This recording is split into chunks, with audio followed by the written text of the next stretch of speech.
बस्ती का एक छोटा सा डिग्री कॉलेज, मगर इसके किस्से ऐसे कि यकीन करना मुश्किल है। इस कॉलेज के होनहारों ने सिर्फ बस्ती में ही नहीं बल्कि पूरी दुनिया में अपने हुनर का डंका बजाया है। पुरातन छात्रों को लेकर आयोजित की गई एल्यूमिनी मीट में भारत के कोने कोने से ही नहीं बल्कि अमेरिका से भी छात्र आज यहाँ आए, जो कई साल से बस्ती को छोड़ चुके हैं।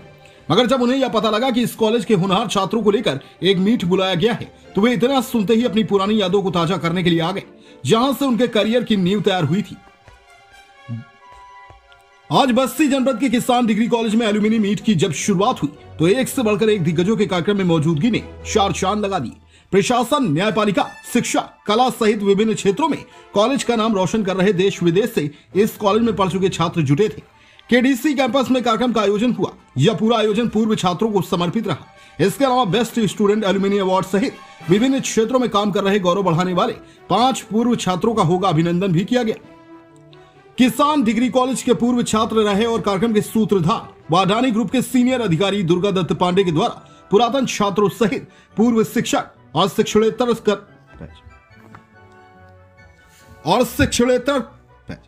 शिक्षणेतर कर्मचारियों को भी सम्मानित किया। कॉलेज एल्यूमिनी एसोसिएशन के तत्वावधान में इस कार्यक्रम का आयोजन किया गया। सबसे पहले हम आपको मिलवाते हैं डीआरडीओ के सीनियर साइंटिस्ट और कोविड की प्रभावशाली दवा के आविष्कारक डॉक्टर अनंत नारायण भट्ट से, जो बस्ती के शिवहर्ष किसान डिग्री कॉलेज से अपनी स्नातक की पढ़ाई पूरा की, फिर वे ऊंचाई की ऐसी बुलंदी को छुए जिसका लोहा आज पूरी दुनिया मान रही है। मीडिया से बातचीत में डॉक्टर अनंत नारायण भट्ट ने बताया कि यहां आने के बाद पुरानी यादें ताजा हो गई। ओमिक्रॉन वायरस को लेकर साफ किया गया, भारत के लोगों में अधिकतर इम्यूनिटी विकसित हो गई है और इसका कुछ ज्यादा असर नहीं होगा। Informed service university Maryland America के सीनियर साइंटिस्ट डॉक्टर शाश्वत शरद ने अपने अपने अनुभवों को साझा करते हुए बताया कि जब उन्होंने इस कॉलेज से स्नातक किया था तो कभी सोचा नहीं था इस मुकाम तक वे पहुंचेंगे, मगर नींव मजबूत होने की वजह से वे आगे बढ़ते गए और इस कॉलेज के हमेशा आभारी रहेंगे। डॉक्टर साहब ने बताया कि उन्होंने कोविड से बचने के लिए एक गार्लिक लिक्विड का आविष्कार किया है, जो कोविड में बेहतर कारगर साबित हुई। उन्होंने कहा कि इंडिया में अब किसी लहर का बहुत अधिक असर देखने को नहीं मिलेगा। बॉलीवुड की दुनिया में किसी नाम की मुहताज नहीं, म्यूजिक डायरेक्टर आनंद शैंडिल्य ने बताया कि उन्होंने ग्रेजुएशन शिवहर्ष किसान डिग्री कॉलेज से किया और फिर म्यूजिक की दुनिया में कदम रखा। इसके बाद वे एक के बाद एक पिक्चर और नाटकों में म्यूजिक देने लगे। अभी उनकी हाल ही में आने वाली फिल्म भूल है, जिसमें उन्होंने म्यूजिक दिया है। इसके अलावा चंद्रकांता, ये रिश्ता क्या कहलाता है सहित तमाम मूवी में वे अपना म्यूजिक दे चुके हैं। बाइकॉट गैंग के बारे में सवाल का जवाब देते हुए कहा कि जिससे भी किसी फिल्म का विरोध करना है वो उस फिल्म और शब्दों का करे, न कि पूरी बॉलीवुड का। बाइकॉट की वजह से बॉलीवुड का काफी नुकसान होता है। बनाने में आपको क्या कुछ अनुभव रहा उसके बारे में? जी, हमने इसको मुख्यतः ये एक दवा है, एक थेरेप्यूटिक ड्रग है।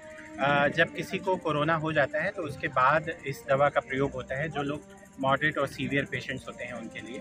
और एक संघर्षपूर्ण क्षण रहा है सभी के लिए, और इसमें हमारे विभाग का और हमारे जो लीडर्स हैं, ऑर्गेनाइजेशन के लीडर्स हैं, डॉक्टर जी सतीश रेड्डी, उनका बहुत बड़ा योगदान रहा, और जिसकी वजह से हम विभिन्न जगहों पे गए। उस लॉकडाउन के दौरान एक विशेष विमान से मुझे भेजा गया इस दवा की टेस्टिंग के लिए। हमने उसकी टेस्टिंग की और उसके बाद फिर पेशेंट्स में इसका क्लिनिकल ट्रायल किया, और उस ट्रायल के बाद हमें सफल परिणाम मिले, और जिसके बाद फिर ये दवा जो है वो विकसित हुई, और दवा ढेर सारे लोगों का जीवन बचाने में भी बहुत महत्वपूर्ण योगदान दिया। तो जो हमने यहाँ सीखा, जैसा कि मैंने अपने वक्तव्य में भी बताया कि हमारे जो गुरु थे डॉक्टर आर.एन. मिश्रा, उन्होंने बोला था कि बायोकेमिस्ट्री एक बहुत अच्छी फील्ड है, तुम्हें इस दिशा में अपना कैरियर परस्यू करना चाहिए।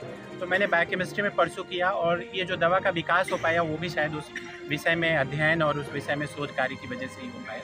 तो इस कॉलेज का भी बहुत बड़ा योगदान है उस दवा के रिसर्च में और उसके शोध में।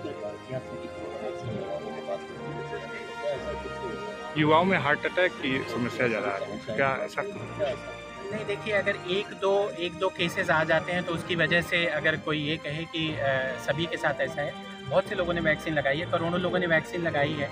अगर एक दो केसेस ऐसे आ जाते हैं तो आप नहीं कह सकते। वैक्सीन प्रोटेक्ट करती है, इसमें कोई दो राय नहीं है। बाकी अगर सस्पेक्टेबिलिटी किसी की होती है तो उसकी वजह से थोड़ी बहुत दिक्कत आ सकती है, उसको नहीं कहा जा सकता, लेकिन 1 करोड़ लोगों को अगर प्रोटेक्ट कर रही है, उसमें 1-2 लोगों को अगर कोई दिक्कत महसूस भी होती है तो वो मतलब उससे कोई बहुत ज़्यादा दिक्कत नहीं है। हमें ये देखना होगा कि वो 1 करोड़ लोगों को प्रोटेक्ट कर रही है। क्या फिर कोरोना मुश्किल की शिक्षा इस तरीके से चेहरों पर करना चाहिए कोरोना के भारत में जैसा विशेषज्ञों का भी मानना है, मेरा अपना भी मानना है कि जो जो थर्ड वेव आई थी भारत में, ओमिक्रॉन से ज़्यादातर लोग जो थे वो इन्फेक्ट हो चुके हैं, तो ऐसी संभावना कम है। नेचुरल इम्यूनिटी मोस्टली लोगों में डेवलप हो चुकी है, तो ऐसी संभावना कम है। इन्फेक्ट भी होंगे तो शायद बहुत ज़्यादा प्रभाव नहीं होगा। अगर इन्फेक्शन रेट बहुत ज़्यादा बढ़ भी जाता है भारत में, तो मुझे नहीं लगता कि उससे बहुत ज़्यादा नुकसान होगा भारत को। लेकिन ये अनुमान है, देखिए जब वो आएगा ही, हो सकता है तब तक कोई और वेरिएंट आ जाए जो डिजीज़ सीवियरिटी को बढ़ा दे, तो हो सकता है कि परिणाम अलग भी हो जाए।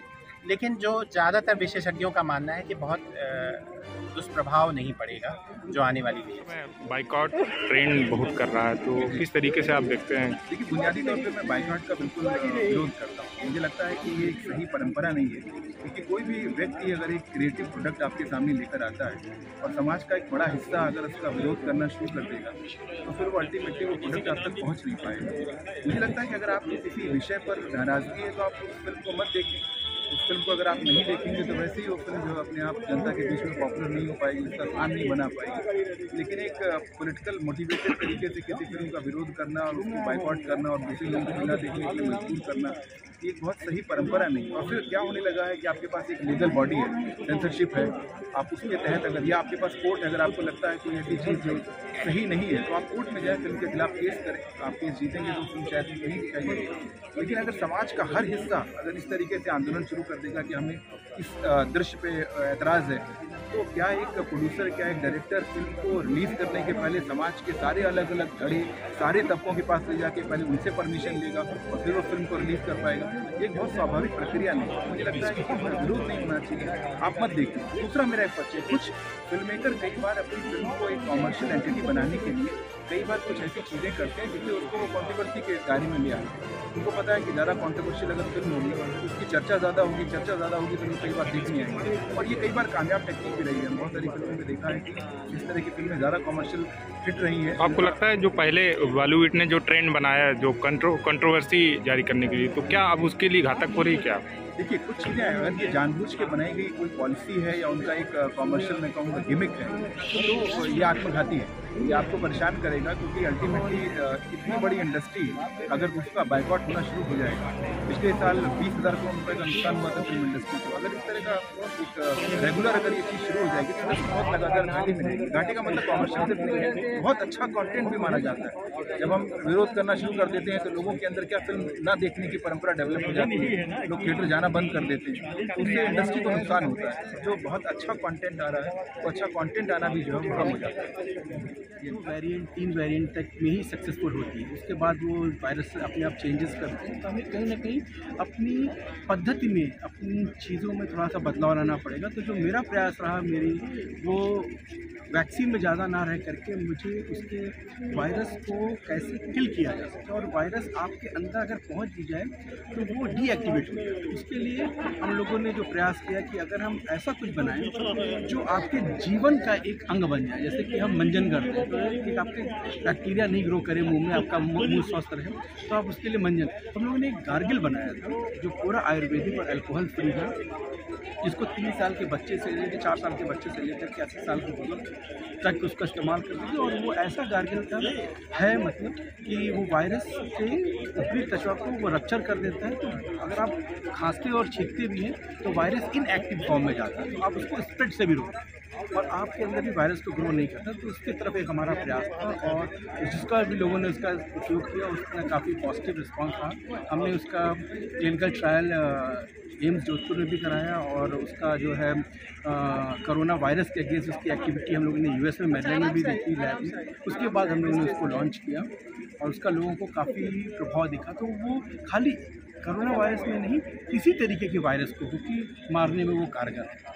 क्या जो लहर है अभी फिर से चर्चा हो रही है कि फिर से लहर आने वाली, क्या आपको लगता है कि फिर से जो त्रासदी वाली लहर है, क्या आएगी? त्रासदी वाली लहर हमें भारत में कम लग रही है, क्योंकि जो वेरिएंट था ओमिक्रॉन का, जो भारत में ऑलमोस्ट लोगों के पास इम्यूनिटी उसकी डेवलप हो चुकी है, तो उतनी त्रासदी तो नहीं होती, लेकिन फिर भी इससे हमें सजग रहना पड़ेगा और अपने को उसके प्रति बचाव की तरफ रहना चाहिए। वापस आया लखनऊ से मैंने संगीत सीखा भातखंडे से, और उसके बाद उस्ताद जी से, और फिर कॉन्टिन्यूअस वापस जा करके इस जर्नी को स्टार्ट किया।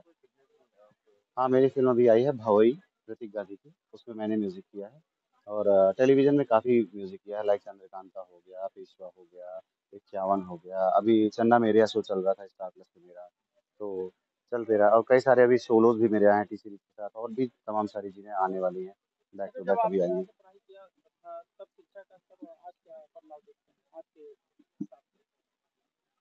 हमें लगता है शिक्षा का स्तर अच्छा हुआ है। बायकॉट करें, तथ्यों पे करें। अगर कुछ लगता है कि हाँ, धार्मिक भावनाओं के साथ अगर कोई खेल कर रहा है किसी की, चाहे वो कोई भी हो, तो उसको बायकॉट करना बिल्कुल ज़रूरी है, उसको बायकॉट करना चाहिए। लेकिन रंग पे और वर्ण पे, इन सब पे बायकॉट करना थोड़ा-सा नहीं, एक्चुअली एक्चुअली मैं इसमें नहीं कमेंट करूंगा, लेकिन बॉलीवुड जो है, देखिए हमेशा, चाहे वो पहले का टाइम रहा हो चाहे आज का टाइम है, हमेशा हर टाइप की फिल्में कर रहे हैं। वो फिल्में अच्छी भी बनाते हैं। फिल्में 3 ग्रेड में बनती हैं, A grade, B grade, C grade, script के अकॉर्डिंग। बहुत सारे लोग कुछ अपने दिमाग से परोसना चाहते हैं, खराब भी होती हैं, अच्छी भी होती हैं। तो उसमें बेसिकली वही है मेरा, कि आप जिस चीज़ को बायकॉट करना चाहते हैं उसके तथ्यों में जाइए, उसकी चीज़ को समझिए, सुनिए, उसको प्रीव्यू करिए। मैं तो कहता हूँ बिफोर रिलीज आप प्रीव्यू कर लीजिए, अगर आपको लगता हो कि कंट्रोवर्सी है। फिर आप डिसीजन लीजिए कि इस फिल्म को बायकॉट करना है कि नहीं करना है। लेकिन एक सिरे से पूरे बॉलीवुड को बायकॉट करना, ये बड़ा मतलब पेचीदा है, ये ऐसा नहीं होना। इसको, हाँ, बॉलीवुड बायकॉट बदलना चाहिए। बॉलीवुड बायकॉट नहीं होना चाहिए। हाँ, किसी पर्टिकुलर फिल्म पे आपको विरोध है, हाँ, किसी पर्टिकुलर फिल्म पे आपको लगता है कि हाँ, इसमें गलत चीजें दिखाई गई हैं, ये हमारी धार्मिक भावनाओं के साथ खेल रहे हैं, तो बिल्कुल उस पे आप उठाइए। लेकिन पूरे बॉलीवुड को बायकॉट करना, हैशटैग बॉलीवुड बायकॉट लिखना, ये थोड़ा सा मतलब सेंसिटिव नहीं लगता, कि मतलब ये सेंसफुल नहीं लगता है। सेंसिबल मीट हो सकता है, गोरखपुर विश्वविद्यालय में एलुमनी मीट हो सकता है, तो अपने किसान पीजी कॉलेज में एलुमनी मीट क्यों नहीं हो सकता? हमारा किसान पीजी कॉलेज जिला ही नहीं, पूरे बस्ती मंडल में गोरखपुर विश्वविद्यालय के बाद एक ऐसा इकलौता कॉलेज था जहाँ पे यूनिवर्सिटी के बाद साइंस की पढ़ाई होती थी। जिनका प्रवेश यूनिवर्सिटी में नहीं होता था सीटों के चलते, वो यहाँ पे आके प्रवेश करते थे। और ऐसी स्थिति होती थी कि यहाँ पर सांध्यकालीन कक्षाओं में प्रवेश के लिए मारामारी होती थी। और आज कॉलेज में जो इसकी स्ट्रेंथ है वो तकरीबन 1800 रह गई है। ये जाकर के दुख होता है। तो हमारे इस कॉलेज ने बहुत सारे ऐसे नायाब हीरे दिए हैं जो आज समाज में विभिन्न क्षेत्रों में जाकर के अपना परचम लहरा रहे हैं। वह नायाब हीरे हमारे कॉलेज में आए, एक दूसरे से जुड़े। कॉलेज में बहुत ही बृहद कार्य योजना है। यह केवल एलुमनी मीट तक ही सीमित नहीं है। हमारा ये प्रयास रहेगा कि जो भी कॉलेज से निकले हुए एलुमनी हैं, अच्छे शीर्ष पदों पे हैं, तो अगर कभी बस्ती आते हैं तो बस्ती में वो यहाँ पर कॉलेज में आए। कॉलेज प्रशासन के सहयोग से हम ऐसा मैकेनिज्म डेवलप करेंगे कि उनका छात्रों के साथ संवाद हो। उनकी जो फील्ड है उससे उस चीज़ को लेकर के छात्रों को कुछ प्रेरित कर सके, कुछ व्याख्यान दे सके। ऐसे बहुत सारे साइंस के क्षेत्र में, प्रशासन के क्षेत्र में, न्यायपालिका के क्षेत्र में लोग हैं, तो निश्चित रूप से छात्रों का मनोबल बढ़ेगा। और छात्रों का जब मनोबल, क्या एक संदेश भी देने की कोशिश है जो यहाँ छात्र आज के दौर में पढ़ रहे हैं? बिल्कुल, ये जो पुरातन छात्रों को यहाँ पे हम लोगों ने आमंत्रित किया, और जो पुरातन छात्र यहाँ आए हैं, स्वेच्छा से आए हैं। इसमें कई लोग ऐसे हैं जिन्होंने खुद से आगे बढ़ करके आए हैं, और उसके पीछे जो उद्देश्य है, वो उद्देश्य यही है कि जो हमारी नई युवा पीढ़ी है जो कॉलेज से बाहर निकलेगी, उसको ये समझ में आए कि केडीसी में पढ़ने वाले लोग कहाँ कहाँ तक पहुँच सकते हैं। वो अपने आप को सीमित न रखें, वो अभी सपने देखें और आगे बढ़ने की सोचें। इसीलिए ये लोग आए हैं, और इसीलिए हम लोगों ने पुरातन छात्रों का और नए छात्रों का एक दूसरे से मेल भी कराया कि आप लोग मिलिए, एक दूसरे से इंटरेक्ट करिए और समझिए कि आप क्या कर सकते हैं। इसका उद्देश्य ही यही है, और आगे भी ऐसे कार्यक्रम हम लोग आयोजित करते रहेंगे ताकि हमारी युवा पीढ़ी कुछ आगे बढ़े और ज्यादा नाम कमाए।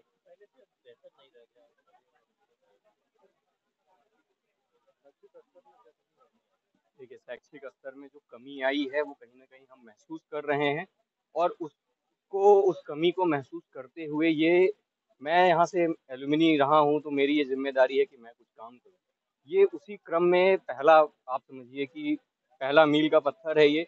इसके बाद धीरे धीरे हम लोग और सहयोग बढ़ाएंगे, कुछ एलुमिनी जुड़ेंगे, कुछ प्रशासन से हम लोग जुड़ेंगे, कई एलुमिनी मिल के प्रशासन से मिलेंगे। इस तरह से थोड़ा सा स्तर बढ़ाने का प्रयास रहेगा।